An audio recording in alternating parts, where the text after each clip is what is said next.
Assalamualaikum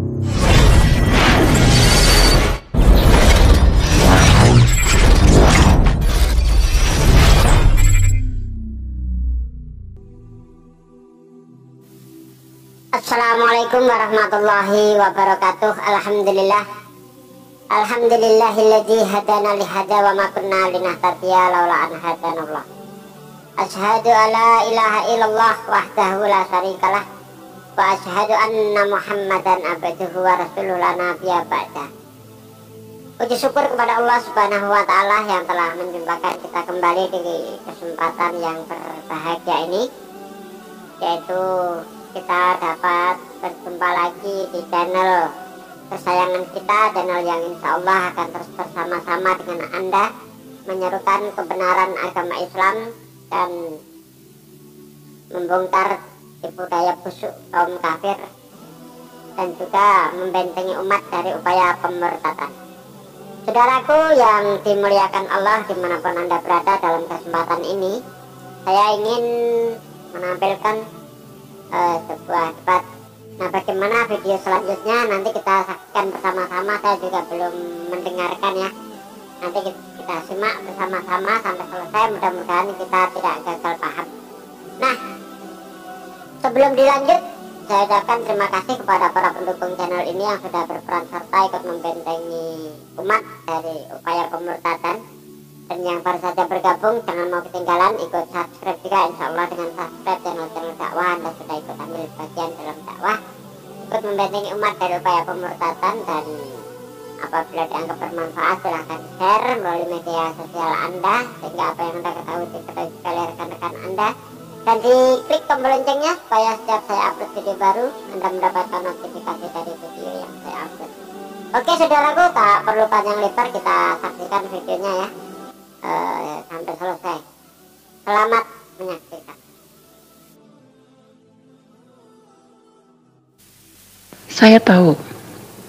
Saya tahu, tapi sunat itu adalah ya, itu bagian daripada hukum Taurat. Ya, karena itu semua hukum Taurat itu Yesus sudah tanggung di dalam dirinya, dan saat dia terpaku di atas kayu salib itu semua sudah selesai. Saat dia katakan selesai, maka semua kutuk dosa, semua yang bersangkutan dengan hukum Taurat itu semua sudah ditanggungnya dalam dirinya, supaya umatnya itu tidak melakukannya lagi. Ya, makanya dalam Injilnya dia katakan bahwa sunat secara jasmani itu tidak penting. Yang paling penting adalah ya sunat hati, atau menjaga kekudusan hati, kekudusan diri, ya, supaya tetap berkenan kepada Dia. Sunat secara jasmani tidak penting bagi kami, Pak. Kalaupun ada orang Kristen sunat, itu untuk kesehatan. Ya, sekali lagi, sunat atau tidak sunat bagi kami tidak penting. Karena kami lebih pentingin menjaga hati, menjaga kekudusan supaya tetap layak di hadapan Tuhan. Itu yang penting. Kadang kita terkecoh dengan arti menggenapi. Kita kira kematian Yesus telah menggenapi, ya, atau menghilangkan hukum Taurat, sehingga hukum Taurat itu tidak perlu lagi berlaku. Padahal arti menggenapi bukan menghilangkan, tapi melengkapi. Yang tadinya, ini logika ya, ini logika. Yang tadinya belum genap 10 baru 9 digenapi menjadi 10, digenapi menjadi 10, digenapi 1 menjadi 10, sehingga lengkaplah dia menjadi 10. Artinya apa? Yang tadinya baru hukum Taurat kemudian digenapi oleh Yesus sehingga dia lengkaplah menjadi hukum Taurat dan hukum kasih. Arti menggenapi yang perlu kita pegang di sini secara logika adalah melengkapi, bukan menghilangkan atau mengurangi. Kalau Anda bilang kematian Yesus tidak menggenapi semuanya, ya, kematian Yesus tidak menanggung semuanya, ya itu terserah Anda. Saya tidak bisa memaksa Anda untuk mempercayai ya apa yang saya percaya, bahkan kami semua orang Kristen percaya. Tidak pernah memaksa, Pak. Karena Yesus datang menggenapinya dan menanggungnya semua di dalam dirinya hukum Taurat itu, maka kami tidak perlu melakukannya. Terserah Anda melakukan, terserah. Itu hak masing-masing. Tidak ada yang memaksa Anda untuk mengikuti atau tidak mengikuti. Hak masing-masing, Pak. Iman masing-masing. Paham, Pak? Iman masing-masing. Saya tidak bisa memaksa supaya Anda tidak sunat. Ya,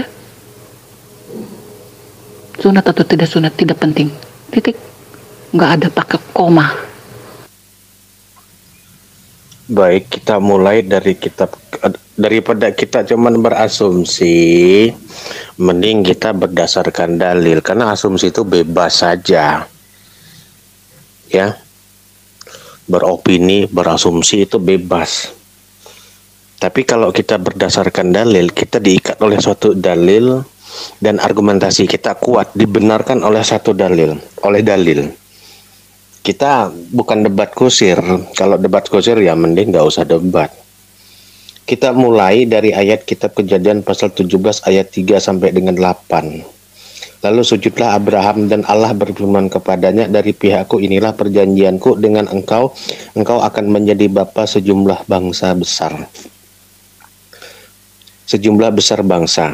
Karena itu namamu bukan lagi Abram, melainkan Abraham, karena engkau telah kutetapkan menjadi bapa sejumlah besar bangsa. Aku akan membuat engkau beranak cucu sangat banyak, engkau akan kubuat menjadi bangsa-bangsa, dan daripadamu kamu akan berasal raja-raja. Ayat 7, aku akan mengadakan perjanjian antara aku dan engkau serta keturunanmu turun-temurun menjadi perjanjian yang kekal. Perhatikan, perjanjian yang kekal, supaya aku menjadi Allahmu dan Allah keturunanmu. Kepadamu dan kepada keturunanmu akan kuberikan negeri ini yang akan kau diami sebagai orang asing. Sebagai orang asing, yakni seluruh tanah Kanaan akan kuberikan menjadi milikmu untuk selama-lamanya, dan aku akan menjadi Allah mereka. Nah, coba kita cermati, ya. Di sini Allah berfirman bahwa Nabi Abraham telah ditetapkan menjadi bapa yang akan menjadi panutan segala bangsa. Nah, dan yang harus kita tekankan di sini, ya, perjanjian ini adalah perjanjian kekal. Ayat 17, pasal 17 ayat 7. Artinya sunat adalah perjanjian kekal. Jadi tidak bisa diotak-atik yang namanya kekal itu seperti apa. Ya. Dan nantinya kalau ada yang mengatakan bahwa tidak perlu lagi sunat karena sudah digenapi oleh Yesus, ini konyol. Kenapa saya katakan konyol? Karena di dalam apa? Lupa saya itu di dalam Mazmur kalau nggak salah itu. Di sini dikatakan bahwa Allah tidak akan menarik perkataannya. Ya, perjanjian Allah itu tidak akan Allah tarik. Artinya apa? Yang kekal tetaplah kekal. Yang kekal tetaplah kekal dan tidak akan berubah-ubah. Gimana?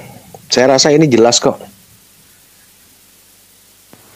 Kalau bicara soal penggenapan Yesus, itu sudah tidak bicara soal perjanjian lama, Pak. Ya, itu kita bicara soal Injil. Ya, penggenapan Yesus di dalam dirinya itu di dalam Injil, Pak. Kita tidak bicara soal perjanjian lama. Karena dalam perjanjian lama itu adalah hukum Taurat. Dan Yesus datang menggenapinya. Ya, Yesus bilang dalam Injilnya, aku datang bukan untuk meniadakan, tapi untuk menggenapi. Menggenapi di dalam dirinya, karena itu dia sunat. Ya, Yesus sunat supaya umatnya tidak melakukan itu. Semua yang berhubungan dengan hukum Taurat, Yesus sudah lakukan, supaya kami umatnya tidak melakukannya. Tadi saya sudah kasih analogi yang sangat logis, arti menggenapi bukan menghilangkan atau mengurangi, ya. Kemudian saya sudah sodorkan dalil kepada Anda kalau perjanjian sunat itu kekal. Kekal. Ya, di dalam ayat 7 yang saya bacakan tadi. Nah, kemudian kalau itu hilang hanya dengan kematian Yesus, pertanyaan saya, bagaimana ucapan Tuhan kalian sendiri di dalam Mazmur pasal 89 ayat 34. Aku tidak akan melanggar perjanjianku, dan apa yang keluar dari bibirku tidak akan kuubah. Coba, silakan. Tapi saya juga sudah memberikan bahwa di dalam kejadian itu berbicara soal hukum Taurat. Ya, Yesus datang menggenapi. Jadi kita bicara soal perjanjian baru, Pak. Tidak lagi berbicara hukum Taurat. Ya, saya juga sudah menerangkan bahwa Yesus datang menggenapi dalam dirinya, ya, itu dia menanggung semuanya di dalam dirinya dan mati di atas kayu salib. Jadi, ya, bagi kami orang Kristen, sunat atau tidak sunat itu tidak penting sama sekali. Yang paling penting adalah, ya, bertumbuh berbuah dalam iman kepercayaan kami kepada Yesus Kristus. Ya, apa gunanya sunat? Ya, justru sunat itu badan kita jasmani ini akan hancur dengan tanah. Jadi sunat itu tidak penting. Itu yang dimaksud oleh Yesus. Tapi rohani kita, roh kita yang akan bangkit. Jadi sunat atau tidak sunat tidak penting sama sekali. Karena sunat itu adalah hukum Taurat dan Yesus sudah menggenapinya. Ya. Jadi kalau mau bicara soal, ya, penggenapan, itu bukan bicara lagi soal hukum Taurat di dalam perjanjian lama, tapi di dalam perjanjian baru, penggenapan Yesus. Ya, biar Pak tahu. Oke, saya ada waktu sekarang. Kita sambil jalan saja. Saya akan tanggapi ini. Pertama, sebelum saya memulai, saya mau mengingatkan Anda dengan ayat Mazmur pasal 89 ayat 34 yang mana di situ Allah berkata, Aku tidak akan melanggar perjanjianku, dan apa yang keluar dari bibirku tidak akan kuubah. Artinya Allah tidak akan melanggar perjanjiannya. Ya, kembali kepada kitab Kejadian pasal 17 ayat 9 pasal 17 ayat 9 sampai ayat 14 yang tadi saya sudah bacakan. Penjelasan saya sangat jelas dan sangat keras, ya. Dipahami ini. Dengarkan sampai selesai. Sangat jelas dan sangat keras hukum atau perintah sunat di atas.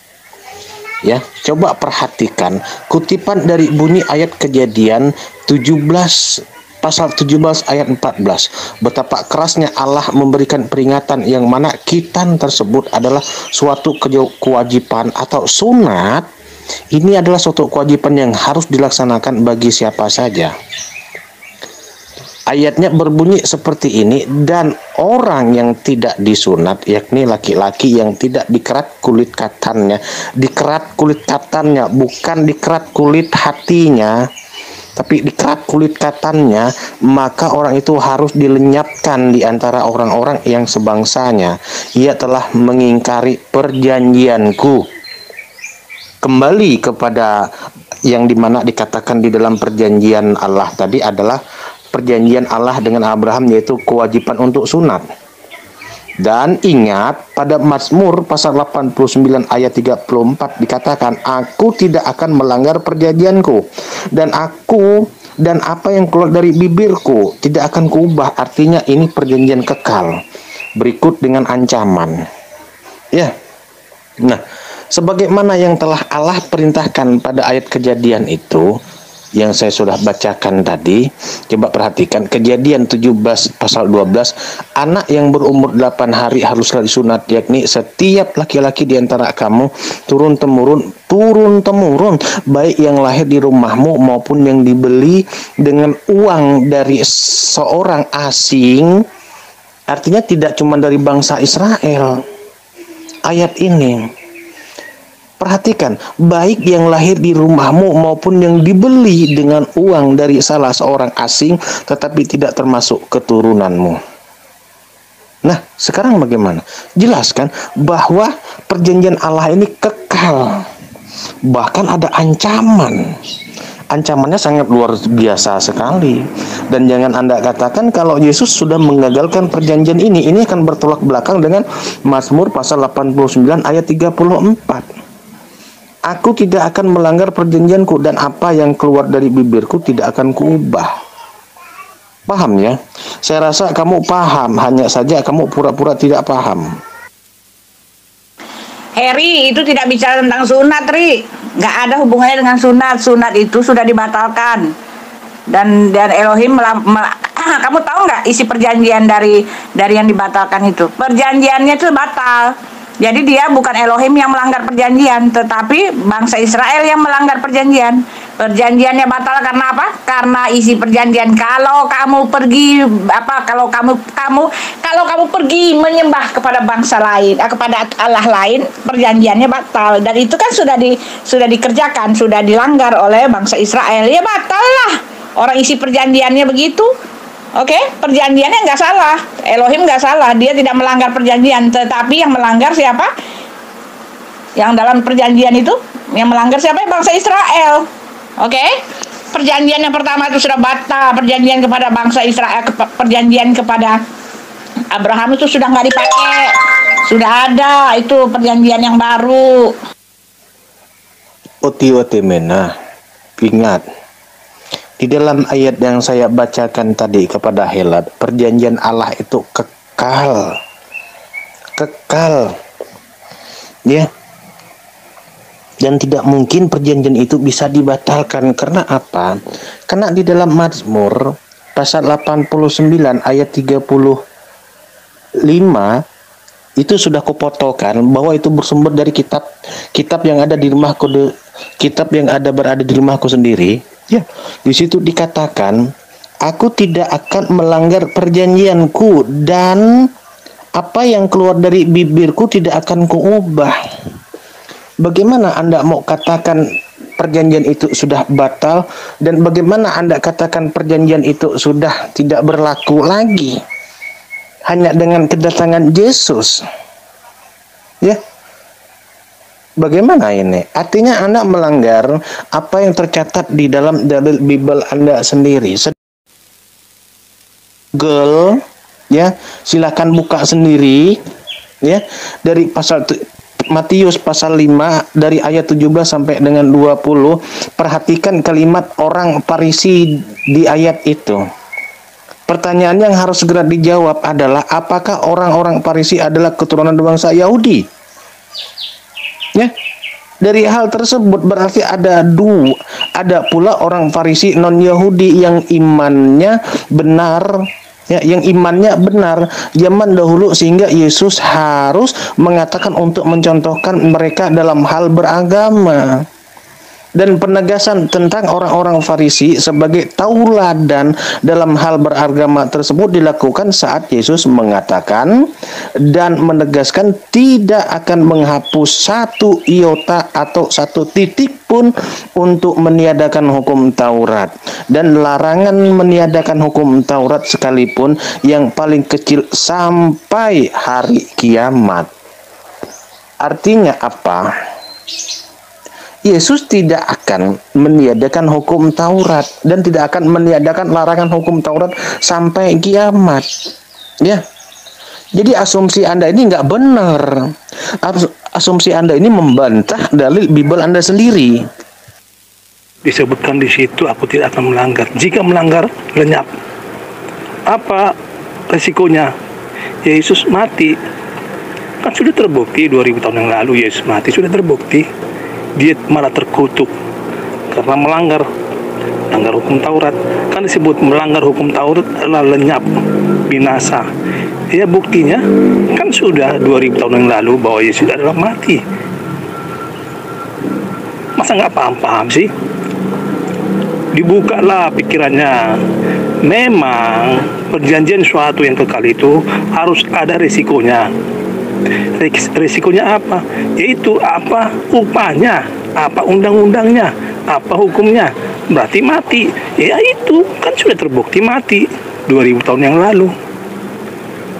Tapi ya ginilah, lebih baik aku percaya kepada Lukas daripada Nabi Muhammad. Itu aja. Maaf, saya kalau dialog maupun saya ataupun lawan dialog saya harapkan kita jangan debat kusir. Karena debat kusir ini mudah sekali dipelintir hanya berasaskan opini dan pendapat pribadi. Makanya saya selalu menyertakan dasar dalil, menguatkan argumentasi saya dengan mendasari argumentasi saya dengan dalil. Karena kalau sudah ada berdasarkan dengan dalil, ini bukan opini kita lagi, bukan pendapat pribadi kita lagi, tetapi ini ada dasarnya. Silahkan Anda dasari argumentasi Anda dengan dalil, sanggah PN saya yang berdasarkan dengan dasar dalil.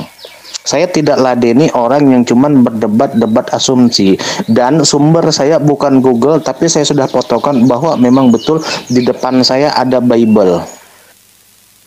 Perjanjian Allah itu kekal, tidak mungkin bisa dibatalkan. Tapi isi perjanjiannya kamu tahu nggak? Ayo unjukin ke saya dulu sini. Isi perjanjiannya kamu tunjukkan ke aku dulu.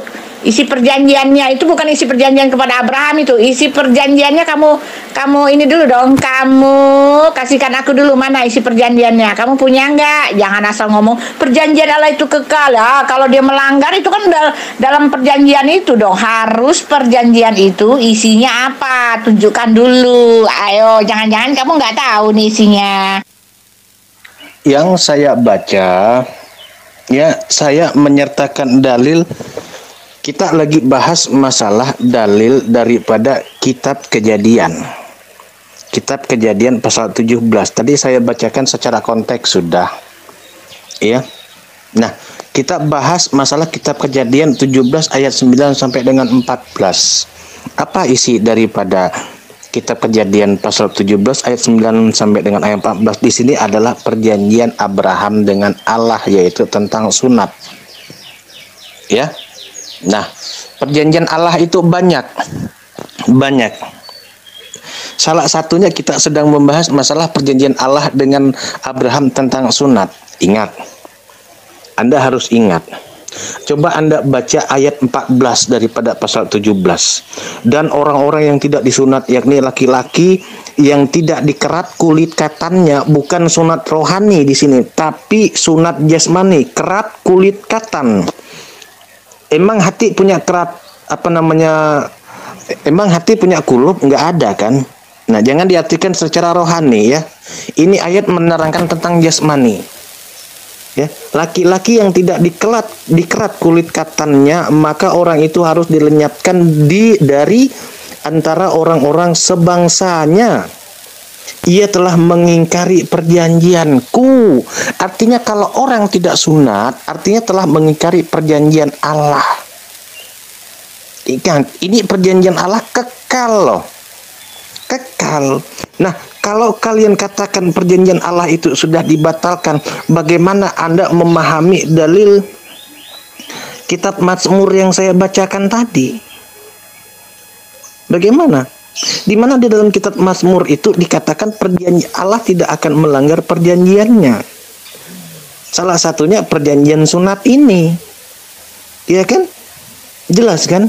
Mazmur pasal 89 ayat 35, aku tidak akan melanggar perjanjianku dan apa yang keluar dari bibirku tidak akan kuubah. Jelas, jangan mengada-ada lagi bahwa perjanjian Allah sudah dibatalkan. Kalau kalian mengatakan perjanjian Allah sudah dibatalkan, artinya kalian mencoreng maksud dan makna daripada Bible kalian sendiri. Lagian Harry, itu perjanjian buat siapa sih? Kan bukan buat bangsa kamu, nggak ada hubungannya loh. Ngapain sih kamu berisik-berisik gitu loh ngurusin perjanjian orang lain? Nggak ada hubungan sunat-sunat itu dengan bangsamu, oke? Dan perjanjian itu sudah batal. Nih, tak tunjukin dulu ya isi perjanjian itu. Perjanjian itu untuk Abraham, dan setelah itu ada lagi perjanjian keturunan-keturunan Abraham. Jika mereka itu mengkhianati Elohim, mereka akan dibatalkan itu semua perjanjian. Sini kamu baca aja tuh semua perjanjian. Jadi setelah itu, setelah dibatalkan, dibuat lagi perjanjian yang baru di mana hukum sunat itu nggak ada ditulis sama sekali, oke? Apalagi yang saya mau jelaskan? Saya bertanya aja kalian gak bisa jawab, ya datang buat pertanyaan. Kalian jawab dulu pertanyaan yang saya buat, baru kalian ajukan pertanyaan. Biar adil, kalian boleh bertanya, kami pun harus bertanya. Pertanyaan saya saja kalian gak bisa jawab, ngunsap semua, tau nggak? Pak, di mana asumsinya? Sebab sudah ada tertulis di ayat itu bahwa perjanjian itu hanya orang Israel dan orang yang numpang di rumahnya. Kalau tapi masalahnya Bapak itu ikut-ikutan sunat. Orang muslim ikut-ikutan sunat. Itu kan ada ayat, bukan asumsi. Itu perjanjian itu ada ayatnya, bukan asumsi. Cuma turun temurun ini ya orang Israel, nggak ada orang di luar Israel, nggak ada orang Indonesia, nggak ada orang lain-lain.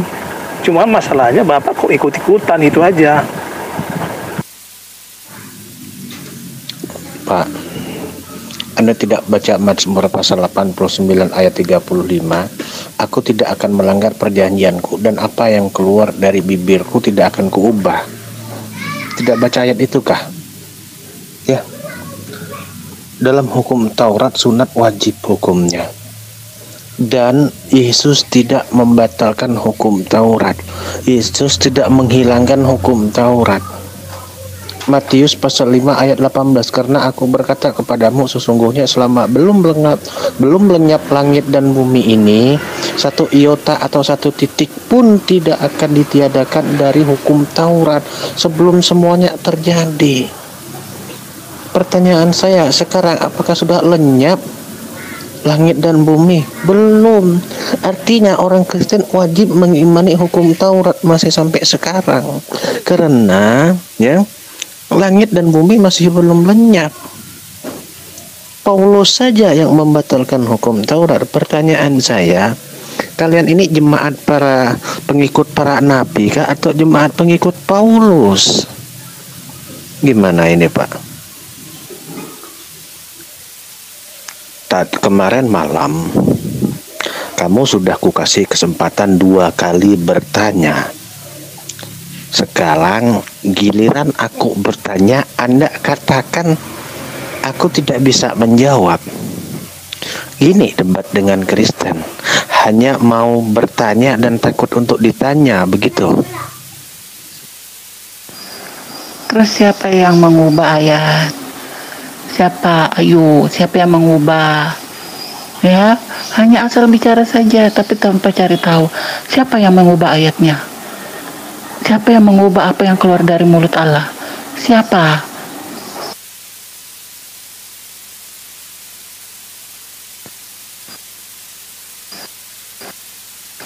Terus siapa yang mengubah? Harusnya Anda sanggah dan Anda jelaskan. Jangan malah berbalik bertanya, apa kurang jelas penjelasan saya itu? Apa kurang jelas? Saya berdasarkan dalil, tidak ada satupun argumentasi saya yang tidak berdasarkan dalil. Hanya saja kamu yang malah cuman berasumsi. Sanggah dong, jelaskan dong. Kalau memang salah, ya silahkan. Kemarin malam. Saya tidak biasa bicara soal hal yang sudah berlalu. Saya bicara sekarang dan masa depan. Nggak mau saya bicara masa lalu. Saya bicara masa sekarang dan masa depan. Jadi saya tidak bicara soal kemarin. Saya bicara sekarang dan yang akan datang. Masalahnya begini. Saya kemarin malam kasih kesempatan kepada Anda untuk 2 kali bertanya, dan pertanyaan Anda itu selesai, saya jawab semua. Sekarang giliran saya bertanya. Giliran saya loh bertanya. Bisa nggak? Mau nggak? Ya kalau nggak mau nggak masalah, aku nggak maksa. Artinya aku sudah tahu kualitas kamu sampai di mana.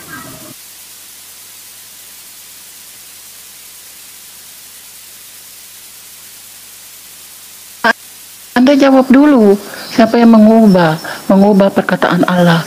Anda jawab dulu, kan Anda bilang, ya, Mazmur itu yang kamu ngambil mengubah, ya apa yang keluar dari mulut Allah. Yang saya tanyakan, siapa yang mengubah? Anda jawab dulu, baru saya akan jawab. siapa yang mengubah perkataan Allah? Siapa? Siapa yang berani mengubah? Faktanya Anda katakan sunat sudah tidak wajib lagi. Padahal di dalam kitab Perjanjian Lama, sunat salah satu hukum wajib.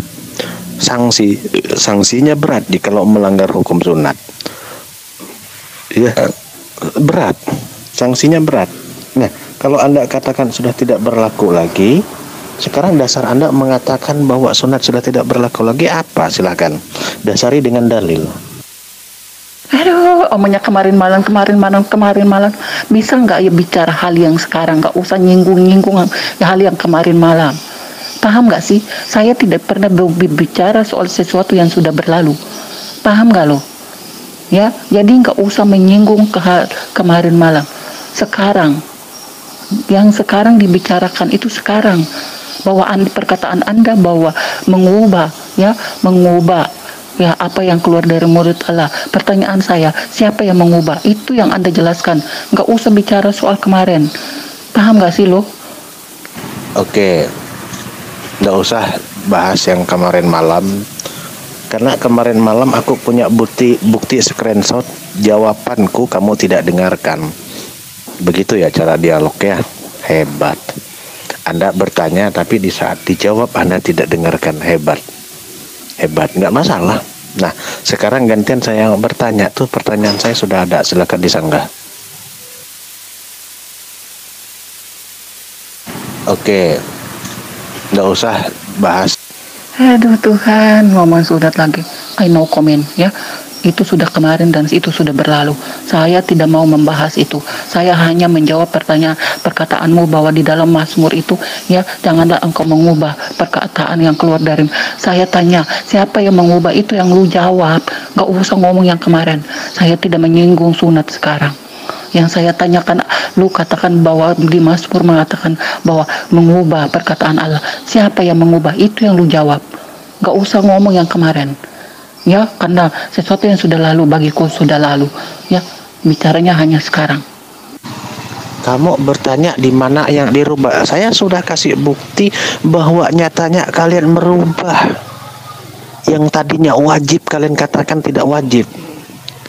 Apa itu tidak merubah namanya? Dan saya kasih bukti, contoh sunat. Nah, pertanyaan saya, apa bukan merubahkah itu? Kamu tanya, apa yang dirubah? Saya jawab, saya kasih bukti. Aturan sunat sudah kalian rubah, yang tadinya wajib. Sekarang kalian katakan tidak harus lagi, tidak wajib lagi. Bisa dialog nggak kamu? Aduh, tidak usah bicara, ya, tidak usah bicara kemarin malam. Tapi lu masih bicara kemarin malam, bosan ya, bosan banget, ya, bosan banget itu, bosan banget berdebat dengan orang yang masih melihat ya kemarin dulu bahkan setahun yang lalu. Gue bosan, ya, gue tipe orang yang lihat sekarang dan yang akan datang, bukan lihat kemarin. Saya tidak pernah melihat masa lalu, saya hanya melihat masa sekarang dan masa depan. Oke, terserah lu bicara sampai kiamat, masa yang kemarin lu bahas aja terus, tapi jangan sama saya, sama orang lain. Tidak ada setahun yang lalu. Oke, kalau nggak mau bahas kemarin malam, silakan tanggapi PN ku yang sekarang. Itu tadi kamu minta bukti apa yang dirubah. Nah, saya sudah kasih bukti hukum sunat yang tadinya wajib, sekarang kalian tidak diwajibkan. Ini dasarnya apa? Bukankah ini sudah merubah namanya? Yang tadinya wajib, sekarang kalian katakan sudah tidak wajib lagi. Merubah kan? Merubah. Terjawab kan? Sudah terjawab. Artinya kalian melanggar perkataan Allah di dalam Mazmur itu. Memang tidak wajib lagi, nggak ada tuh. Yesus yang mengajarkan sunat itu bukan dari Musa. Bukan dari Musa itu artinya bukan hukum Taurat.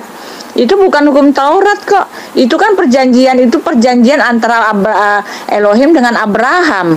Apa hubungannya juga dengan kamu gitu, Heri? Itu perjanjian Elohim dengan Abraham yang dia akan membuat anak cucunya Abraham banyak seperti pasir di laut. Dan itu kan sudah terjadi. Keturunan Abraham kan banyak cucunya. Terus apa hubungannya dengan kalian gitu yang mengatakan bahwa sunat itu bukan dari Musa? Kan Yesus sendiri. Aduh, Kristen awam. Saya tanya, kitab Kejadian bukan salah satu kitab Taurat kah? Masya Allah. Ada yang mengatakan kalau kitab Kejadian bukan salah satu kitab Taurat. Masya Allah, Masya Allah.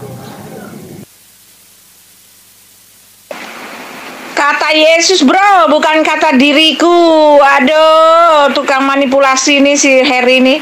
Yesus yang mengatakan sunat itu bukan berasal dari Musa. Jadi sunat itu bukan berasal dari hukum Taurat. Oke, hukum Tauratnya Musa. Waktu itu sunat itu tidak ada dalam hukum Tauratnya Musa, tidak ada di situ. Oke.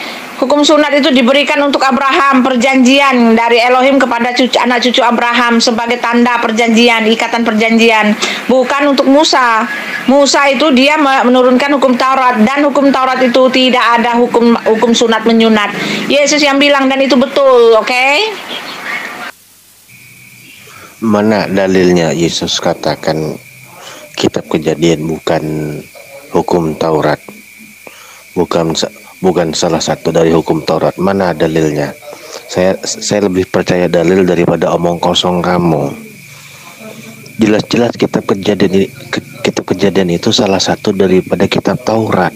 Kenapa Anda katakan bahwa sunat bukan hukum Taurat? Aduh, Anda yang berbohong atau Yesus yang berbohong? Coba. Mustahil Yesus tidak mengetahui kalau kitab Kejadian itu salah satu daripada kitab Taurat. Anda sehat.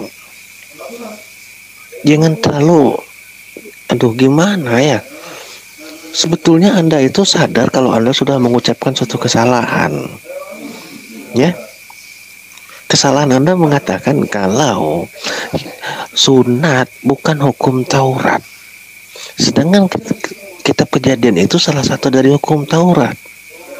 Bagaimana ini?